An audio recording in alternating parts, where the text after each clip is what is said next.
तो आइए अब हम बढ़ते हैं आगे और देखना ही स्टार्ट करते हैं क्वेश्चन नंबर 11 को। यहाँ पर क्वेश्चन बोला, एक ताड़ का वृक्ष, हमारे पास एक ताड़ का वृक्ष है एसी नाम का।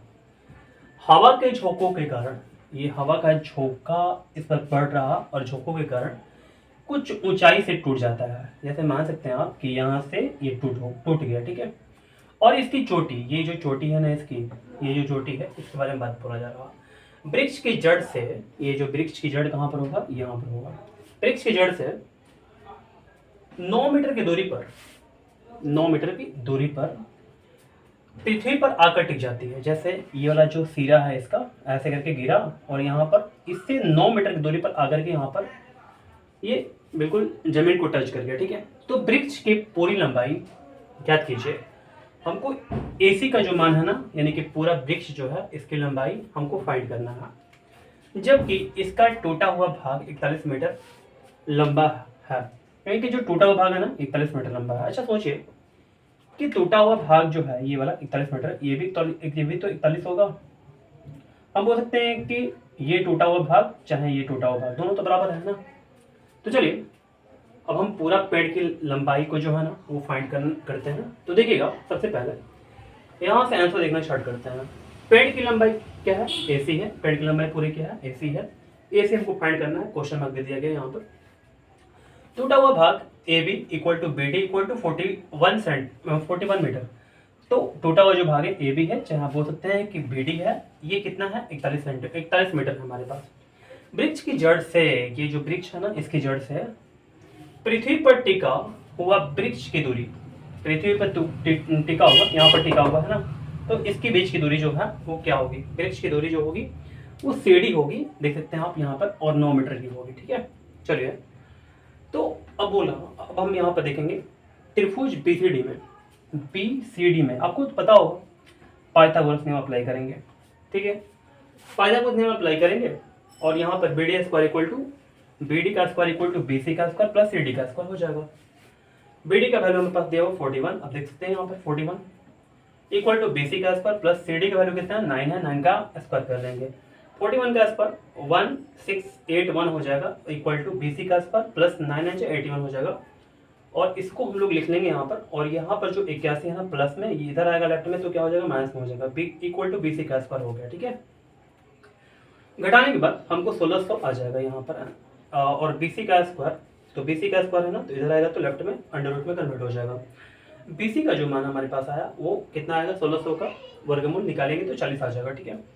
तो 40 मीटर आ गया, बी सी का मान निकल कर आ चुका। अब देखिए यहाँ पर 41 मीटर है, ये इतना आसान हो गया हमारा, ठीक है। तो ए सी इक्वल टू क्या है, ए बी प्लस क्या हो जाएगा B C equal to A B का मान हमारे पास कितना आ गया, देखिए ए बी का मान पहले से दिया हुआ है 41, और जो हमने बी सी का मान निकाला वो कितना निकाला 40। यहाँ से मैंने लिख लिया इस चीज़ को, तो दोनों को जोड़ देंगे 81 मीटर आ जाएगा। अच्छा से लिख लेंगे कि वृक्ष की लंबाई जो है वो पूरा 81 मीटर की होगी। तो उम्मीद करते हैं ये क्वेश्चन नंबर 11 आपको अच्छे से समझ में आ गया होगा। तो आइए अब हम बढ़ते हैं आगे और देखना स्टार्ट करते हैं क्वेश्चन नंबर 12 को। यहाँ पर क्वेश्चन बोला 14 मीटर और 50 मीटर ऊंचे दो बांस मैदान में लंब रूप से खड़े हैं। हमारे पास दो बांस है, ये ए है और एक बी डी है, ठीक है। तो ये लंब रूप से मैदान में खड़े हैं। यदि उनकी चोटियों की दूरी 45 मीटर हो, जैसे इस बांस का जो चोटी है ये वाला है और इस बांस का चोटी जो है ये वाला है, तो दोनों चोटियों की जो दूरी है वो 45 मीटर की है। इस दोनों की चोटियों के बीच की दूरी जो है वो कितनी है, 45 मीटर। तो उनके निचले सिरों के बीच की दूरी निकालें। तो ये बांस का सिरा ये वाला है और इस बांस का सिरा ये वाला है, निचला सिरा ये है, तो दोनों के बीच की दूरी निकालना है। बहुत ही आसान क्वेश्चन है, मैं चाहूँगा आप बिल्कुल इस वीडियो को रोक करके आप खुद से बनाना स्टार्ट करें, तो आपको बहुत मजा आने वाला है, ठीक है। तो देखिएगा हम सबसे पहले लिख दिए कि A E equal to C D, ठीक है। ए ई कहाँ पर है भाई, A E equal to C D हो गया। पहले क्या बताया, ये मैंने ऐसे करके ए सी को बी डी के साथ ज्वाइन कर दिया, ठीक है, ताकि इसके समांतर हो, ठीक है। और इस बात को तो मैंने जिक्र नहीं किया हुआ, बट ऐसे करके हम लोग लिख सकते हैं, कोई दिक्कत नहीं है, ठीक है। तो ए सी जो होगा वो डी ई के इक्वल हो जाएगा और ए ई जो होगा वो सी डी के इक्वल हो जाएगा, ठीक है। तो मैंने यहाँ पर लिख दिया A E equal to C D, A E जो है वो सी डी के इक्वल है, इक्वल टू 14 मीटर, यानी कि ये ए ई का जो मान है वो 14 है, तो ये भी क्या हो जाएगा, 14 ही हो जाएगा। B C equal to B D minus C D, यानी कि बी सी का निकालना चाहते हैं अपना, तो बी डी में से सी डी को घटाना पड़ेगा, तभी आपका आ सकता है बी सी। तो 50 में से 14 घटा लीजिए, पूरा पूरा हमारे पास 50 है, और यहाँ पर सी डी का जो मान है हमारे पास 14 है, तो दोनों घटाने के बाद हमारे पास 36 मीटर आ जाएगा, ठीक है।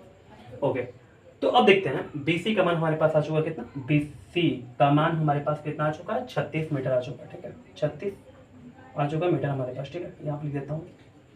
ओके, अब त्रिभुज ए बी सी में पाइथागोरस नियम से हमारे पास ए बी सी वाला त्रिभुज है, यहाँ पर 90 डिग्री हम लोग लिख लेंगे, ठीक है। तो पाइथागोरस नियम लागू होगा इसमें, ए बी का स्क्वायर इक्वल टू ए सी का स्क्वायर प्लस बी सी का स्क्वायर हो जाएगा। आपको तो पता है पाइथागोरस नियम। ए बी का जो वैल्यू हमारे पास है वो 45 दिया हुआ है, 45 का स्क्वायर कर लेंगे, प्लस नहीं बल्कि इक्वल ए सी का स्क्वायर कर लेंगे, प्लस जो बी सी का वैल्यू दिया हुआ हमारे पास कितना है 36, 36 का स्क्वायर कर लेंगे। 45 का स्क्वायर होता है 225 इक्वल टू ए सी का स्क्वायर प्लस 36 का स्क्वायर कितना होगा 1296, 225 हो जाएगा, 1296 को लेफ्ट ले लेंगे तो माइनस में हो जाएगा, 1296 इक्वल टू ए सी का स्क्वायर हो जाएगा, दोनों घटाने के बाद 729 आ जाएगा। ए सी का स्क्वायर यहाँ पर स्क्वायर अगर हटेगा तो यहाँ पर अंडर रूट आ जाएगा, तो A C equal to under root में 729, ए सी का मान जब निकाल कर लाएंगे आप 27 मीटर आ जाएगा। तो बोल सकते हैं कि जब ए सी का मान हमारे पास आ गया तो ए सी जो होगा वो डी ई के इक्वल होगा, तो A C equal to D E equal to 27 metre, ठीक है। तो देखिए हमारे पास जो दोनों बांस के निचला सिरा है इसके बीच की जो दूरी होगी वो 27 मीटर की होगी। तो उम्मीद करते हैं आज का जो क्वेश्चन है 11 और 12 आपको अच्छे से समझ में आ गया होगा।